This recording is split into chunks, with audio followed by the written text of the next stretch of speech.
Now, I would like to invite you Alexis Batista. Is an Tunisian expert of the Dominican Republic, so that presented as experience here in the state on the dot implementation. Alexis.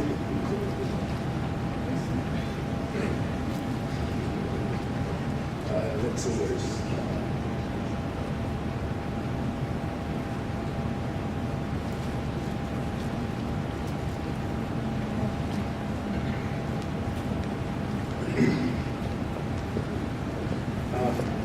Good morning, everyone. Alex Batista from the American Republic. First of all, I would like to thank the FINA in the name of IDAC for the invitation. Thank you. In this opportunity, I'm going to explain what we are doing when we design a procedure. There's a lot of things that the people doesn't know. The people only know and see the procedure when it's public. But now we're going to try to explain what we are doing manually in the Dominican Republic when we design a procedure. Of course, in this moment, there's a lot of software and there's a lot of application that we can use. And we can get much accuracy with the procedure, but this is the first step that the procedure designer have to learn before to know what to do to make the procedure design. First, this is the documentation, the documentation that we use when we go into design a procedure. Document 8168, in column 1 and 2, Annex 15, Annex 14, aeronautical chart, Annex 10, aeronautical telecommunication, Annex 11, air traffic service, Annex 14, aerodrome, WGS 84 manual, document 9674, ITU manual, document 9881, aeronautical chart, document 8697, and other related manuals like document 9613, PBA manual. The general information, procedure for air navigation service and operation. The volume 1 contains operational assumption. The volume 2 contains the instrument procedure design criteria and application guidance for especially designing the procedure, and contain the standard criteria and in some cases application guidance. There's two types of procedure. There's conventional procedure and there are GNSS procedures. The conventional procedure contains NDB procedure, non-operational bearing, BOR procedure, BOR DFE procedure. The first three procedures are non-precision procedure. The ILS, instrument landing system, is a precision procedure because provide vertical guidance.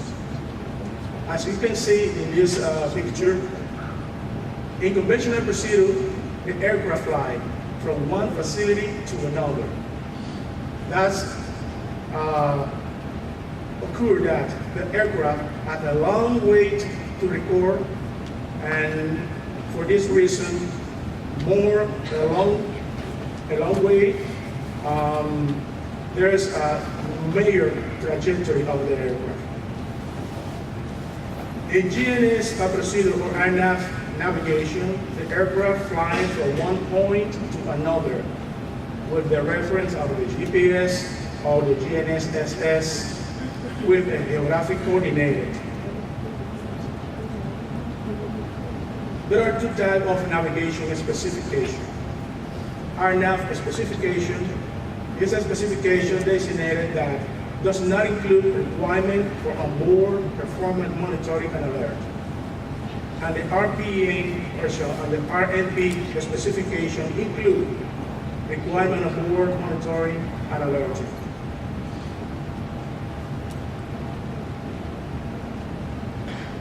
Those concepts are grouped in PBA navigation. This is the concept that group the RNAV and RNP. The difference both is that one includes monitoring and alerting on board and the other not.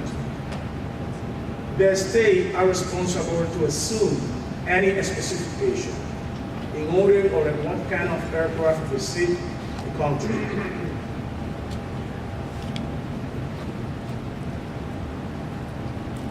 What is the procedure design? It's a process used in navigation to transition an aircraft from the en route phases of the flight to a position and in a state from which a normal landing can be initiated or from which mixed approach can be concluded. The procedure had 5 phases or 5 segments. The arrival contained the route and terminal structure, initial, transition from the route to terminal phases of flight, intermediate, prepare aircraft to the final descent, final, develop aircraft to position and state for landing, and missed approach. Deliver the aircraft to the boarding on a route or position to execute another approach.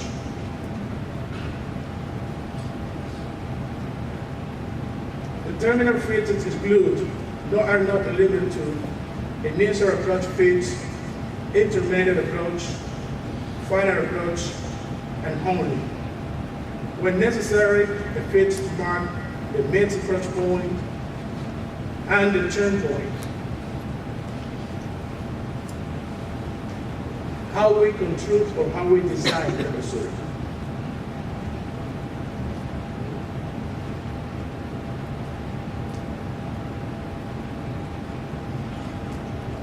The first step is to design the final segment. With the final segment, there's 2 principal areas.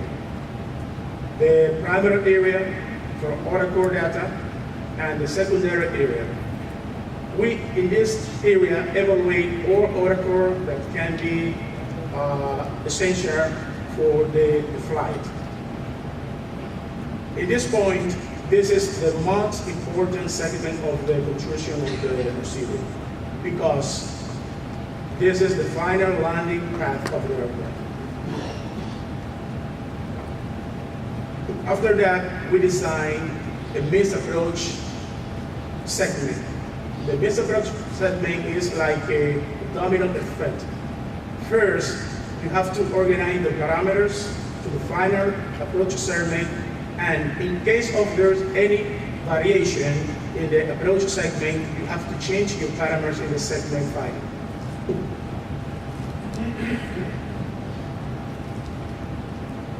After that, the intermediate fits. The intermediate fits have another parameters, and for the primary area and the secondary area. We evaluate all of those areas. We evaluate all the autocores in this area. The next segment is initial approach segment. This is the segment that the aircraft initially approach, and we have to evaluate.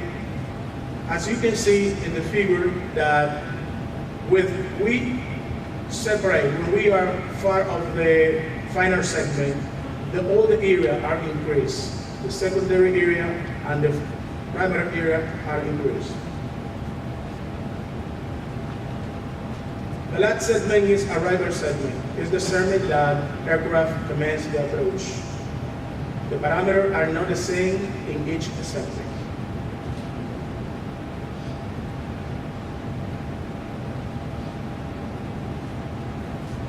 This is the area evaluation.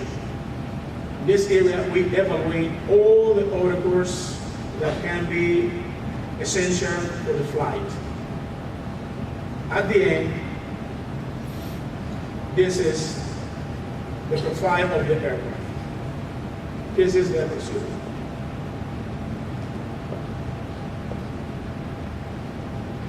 To make a procedure, we first have to recollect the information. And after that, before that, the data is very important to design a procedure because this is the essential decision flow of the decision tool of the procedure, because with the data we are able to make the procedure able. After that, we design the procedure, we recollect documentation, validate the procedure in the two phases, on ground and the flight check, and then the documentation is sent to the publication for the user. This is the flow grammar. In Dominican Republic, we have two international airports that have ILS approaches. Santiago International Airport and Las Americas International Airport. Both airports have two ILS approaches in Romo 17 and Romo 11. We are pioneer from the Caribbean implementing GNSS procedure. From 2003, Dominican Republic have 86% of PBA implementation. In 2018, we will complete the PBA implementation to 100.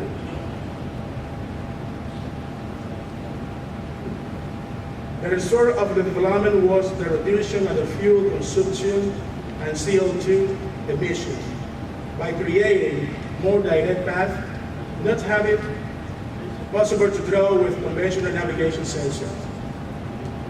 Today, Santo Domingo Field, we have 70 RNAV routes, and we're going to increase that to 30 RNAV. Thank you very much for your attention.